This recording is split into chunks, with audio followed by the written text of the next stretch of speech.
E nós vamos falar sobre tudo que foi dito lá, sobre o que fica dessa Assembleia da ONU, com a Maristela Basso, que é professora de Direito Internacional da USP. Professora Maristela, boa tarde. Boa tarde, Denise.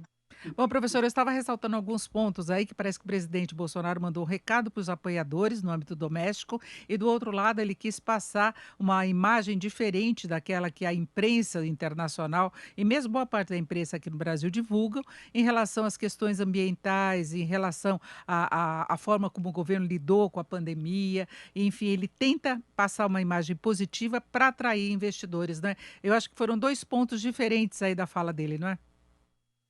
Sim, você tem toda a razão. Como você também trouxe o discurso do Biden, eu te confesso que ainda estou um pouco impactada pelo discurso do Biden. Eu acho que não só eu, mas grande parte das pessoas que vêm do direito internacional, das relações internacionais, da política internacional, ainda está meio sob o choque do que o nosso presidente Bolsonaro falou e sobre o impacto do discurso do Biden, que foi uma verdadeira lufada de oxigênio para o multilateralismo, né? Então, foi bacana porque você trouxe os dois, então dá para a gente comentar. Então, Ambos. Bom, eu pensei. Oi, Denise, não, te interrompi. pode prosseguir, por favor. Ouvi o discurso do nosso presidente Bolsonaro como alguém que olha para trás, né? Como alguém que falou para o passado. Então, como você disse, falou para o seu próprio eleitorado mais adepto, e ele falou, bom, para um Brasil paralelo também, né? Ele falou do passado, sobre o passado, e para um Brasil paralelo, porque, como a gente sabe, aqueles não são os números, aquela não é a realidade, o Brasil não tem se comportado da forma como ele disse, no que diz respeito à legislação ambiental, ao comprometimento com os direitos humanos, com a desigualdade. Então, ele falou para um Brasil paralelo, que provavelmente é esse Brasil que ele acredita e onde ele está, e para o passado. Enquanto o Biden falou para o mundo todo, que estava num palanque certo, né, Nações Unidas, e ali naquele palanque ele falou para o mundo. E ele não falou só sobre direitos humanos, mas ele falou sobre a importância de amar o próximo, de olhar para o futuro. Então, foram dois discursos muito diferentes, destinados um para o passado, Bolsonaro, e o Biden para o futuro, né? Para o presente, sobretudo, o que nós vamos fazer nessa próxima década. Então, foram dois momentos de muito contraste no que diz respeito, que vem para aí ainda em matéria de política e relações internacionais de dois países importantes, Brasil entre os emergentes e Estados Unidos entre as grandes potências. Pensando ainda na questão da pandemia, quando o presidente defende o tratamento precoce, e pela repercussão que a gente tem visto pelo fato dele não ter se vacinado e as críticas que ele fez ao lockdown, na verdade, ele vai contra a postura dominante da comunidade internacional hoje, não é? Quase todos os países adotaram o lockdown como estratégia para fazer frente à pandemia. Ele é o único dos líderes participantes da Assembleia que não tomou vacina, então a gente vê que ele vai na contramão do consenso geral em relação à pandemia, e eu acho que isso acaba até atrapalhando o que ele poderia ter de repercussão positiva pelo fato de ter trabalhado para preservar o emprego, auxílio emergencial, que foram pontos muito positivos, né? Denise, foi interessante porque provavelmente ele inovou no discurso preparado pelo Itamaraty, porque o Itamaraty sempre é muito competente, né? Os seus diplomatas são sempre muito competentes para escrever esses recursos, esses discursos, estão sempre diante das informações mais recentes, então são muito sensíveis aos problemas do mundo. Então, me pareceu, ouvindo o presidente Bolsonaro, que ele inovou bastante no discurso, sobretudo no aspecto de que ele vem a tentar convencer a comunidade internacional sobre números que a comunidade internacional tem a respeito do desenvolvimento do Brasil, dos investimentos em infraestrutura, portos, legislação ambiental, etc. Toda a comunidade internacional, sobretudo o empresariado e os investidores, eles têm muito bem, eles sabem muito bem dos números do Brasil. E ele trouxe números que não são verdadeiros, tentando falar para uma comunidade, que é a comunidade empresarial de investidores, que não se convenceu em nada do que ele disse.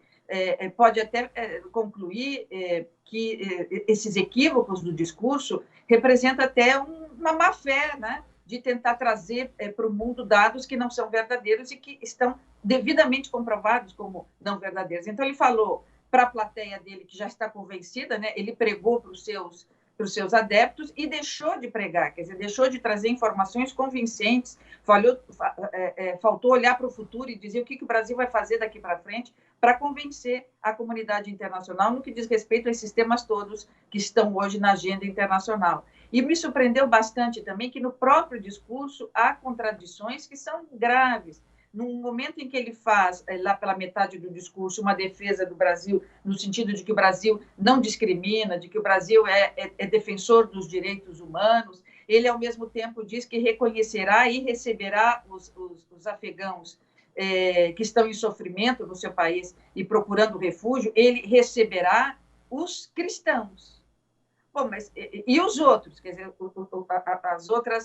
os outros matizes religiosos não serão aceitos no Brasil. Então, de que forma o Brasil é um país protetor e defensor dos direitos humanos? Traz também o tema dos indígenas, quando nós sabemos que existem já nos foros internacionais, sobretudo no Tribunal Penal Internacional, denúncia contra o presidente Bolsonaro por genocídio contra os indígenas. Então, ele poderia ter aproveitado esse grande palanque que as Nações Unidas na abertura dos seus trabalhos anuais para desmentir fatos que não são verdadeiros, trazer dados, então, novos, acenar com mudanças e não fazer um discurso olhando para o passado e que, na verdade, não convenceu em nada e foi um discurso totalmente deslocado, porque aquele palanque é um palanque como usou Joe Biden, né, para falar para o mundo das necessidades do mundo e olhar para frente.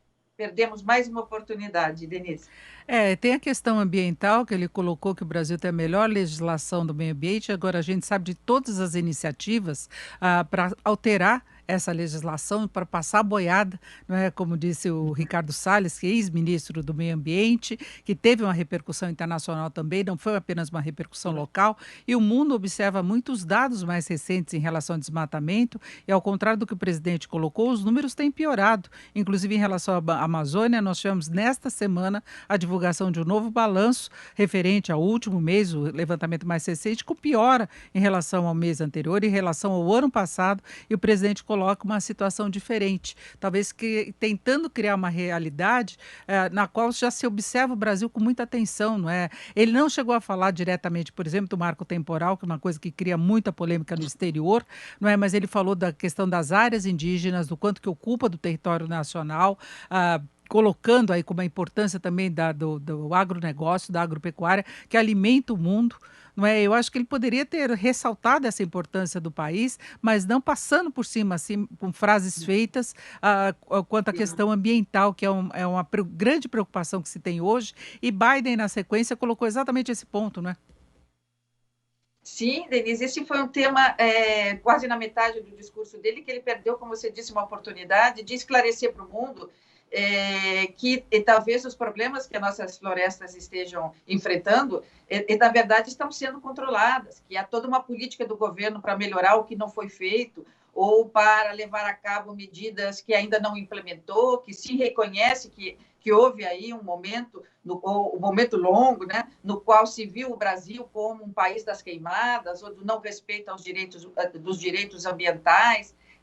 Ele poderia ter aproveitado para falar a verdade e mostrar que nós podemos melhorar, que nós estamos caminhando para uma melhora, que, como ele mesmo disse, o Brasil é um país de tamanho continental enorme e, ademais, tem a maior diversidade do mundo, é o maior entre os mega biodiversos, é o maior. Então, ele poderia ter aproveitado para dizer, diante dos tantos problemas que enfrentamos, inclusive climáticos, nós estamos lutando para melhorar.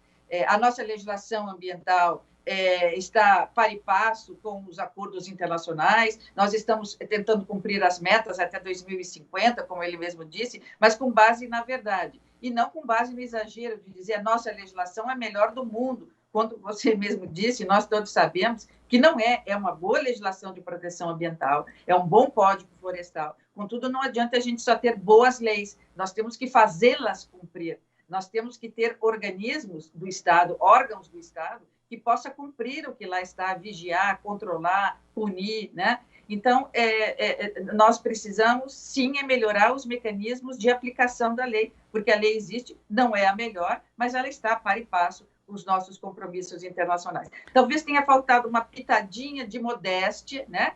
Uma pitadinha de baixar um pouco a temperatura e falar sinceramente para um povo, para uma comunidade inteira, né? Por um povo ali composto de investidores, diplomatas, chefes de Estado, chefes de governo, empresários, investidores, fundos internacionais, agências de fomento, fazer um discurso talvez mais sincero e olhando para o futuro, dizendo que o Brasil ainda pode melhorar. Me surpreendeu essa, digamos, pequena... Claro que o nosso presidente Bolsonaro é um homem sempre muito, como diriam os franceses, rempli de soi-même, né? Então, um homem que é muito convencido de que ele sempre está fazendo tudo certo e ele fala para uma plateia que assim considera. Então, ele foi com esse mesmo espírito, né? De, bom, eu sei o que eu estou dizendo, eu estou falando certo e todo mundo está errado. Então, essa maneira de ser lá naquele palanque, lá naquele espaço das Nações Unidas, não é bem-vindo esse tipo de postura. Teria exigido um pouco mais de como fez Biden, né? Acho que caiu aqui a minha imagem. Caiu a minha imagem? Sim, vamos continuar falando. Eu queria falar agora, professor Maristela, exatamente da questão de Biden, porque Biden tem sido criticado, não é, desde que houve aquela saída meio estabanada do Afeganistão, todos os desdobramentos depois, a necessidade de se recorrer aí a novas estratégias para conseguir retirar os americanos do país. Houve um atentado próximo ao aeroporto, que é o único reduto que sobrou, né? E os armamentos todos que ficaram lá no Afeganistão, o exército de lá foi treinado, mas não mostrou a menor resistência, e o Talibã acabou assumindo o governo com muita rapidez. A senhora acredita que a fala de Biden hoje pode ter revertido essa repercussão negativa que houve na comunidade internacional? Ou seja, ele consegue virar o jogo a favor dele? Sim, ele fez, assim, dos discursos que eu tenho acompanhado nos últimos 20 anos, de perto, foi o melhor para mim, né? Foi o melhor discurso de um chefe de Estado americano.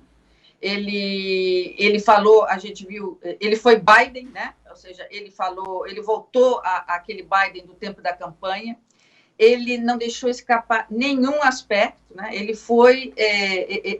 inclusive, Denise, eu tomaria liberdade de mencionar, que ele chega a tocar no problema de Israel e Palestina, reposicionando os Estados Unidos. Quando ele diz, nós somos sensíveis também ao problema de Israel e Palestina, e nós acreditamos, os Estados Unidos acreditam, que a paz vai demorar, ela está a caminho, mas ela demorar, mas ela só acontecerá quando existirem ali dois estados, ou seja, quando Israel reconhecer que ele tem um país vizinho, que é a Palestina. Ora, isso é de uma importância, passou assim no meio do discurso, mas isso é muito importante. O Biden falou para o futuro, ele tirou os Estados Unidos daquele unilateralismo, quando ele diz, o que é bom, nós queremos o melhor para os Estados Unidos, mas nós queremos o melhor para todos.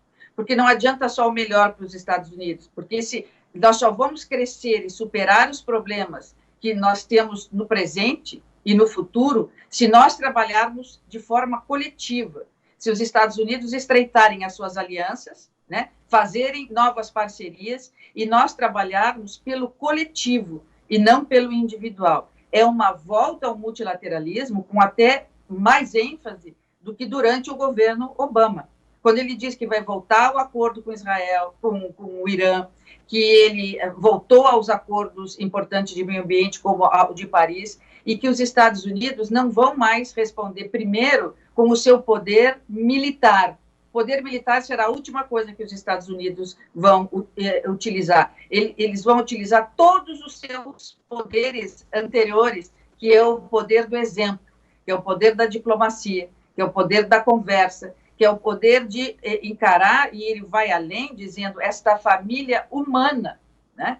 Então, foi um discurso, a meu ver, muito importante. Ele aí muda um pouco o curso da história desde do final do governo Obama, quando nós tivemos aí um recrudescimento e veio Donald Trump, e aí então vem o Biden com esse discurso que foi para o mundo, foi um discurso de um chefe de Estado que diz: os Estados Unidos amam os direitos humanos, mas os Estados Unidos amam o próximo. E esse próximo é aquele que está em qualquer lugar do mundo, porque nós compomos uma família humana. Pode ser retórica, Denise, mas ele disse, né? Então, isso veio muito bem, veio num momento muito importante para o mundo, que o mundo está tão debilitado, né? Ele chega a sinalizar no final do discurso dele algo que não pode nos passar despercebido. Ele diz: nós todos, o nosso coletivo, né? A comunidade internacional tem os desafios hoje de salvar vidas, de vacinar pessoas. Ele diz: recuperar as economias e cuidar do meio ambiente. Então, digamos, essas 4 colunas que ele dirige o final do discurso dele, são aquelas colunas que faltaram no discurso do nosso presidente Bolsonaro. Salvar vidas, vacinar pessoas, né? Recuperar a economia com o olho sempre na matriz ecológica, na proteção do meio ambiente. Então, foi muito expressivo e, de uma certa forma, neutralizou um pouco aquela fala do nosso presidente Bolsonaro quando fez aquela defesa do tratamento preventivo. Então, parece que o discurso do Biden, ele trouxe mais conforto para a comunidade internacional, dizendo os Estados Unidos, e reconhece que essas 4 colunas são fundamentais e contem conosco, mas não contem imediatamente com o nosso poder bélico, como fizemos no Afeganistão, como você citou, porque será a última coisa que os Estados Unidos vão usar. Então, foi muito interessante essa manhã, porque a gente viu 2 discursos diferentes, já conhecemos o nosso presidente, e agora conhecemos um pouco mais o norte-americano, e parece que o discurso do Biden traz aí digamos, um acalento, porque ele tratou de todos os problemas importantes do mundo, no Oriente Médio, ele foi para o Afeganistão, de uma certa forma fez uma meia-culpa, ele veio para a América Latina, então ele conseguiu, de uma forma simples, sincera, genuína, mostrar para o mundo que nós temos problemas, mas nós temos também soluções. Ouvimos Maristela Basso, que é professora de Direito Internacional da USP. Professora Maristela, muito obrigada, uma boa tarde. Obrigada a você, Denise, e a todos. Obrigada.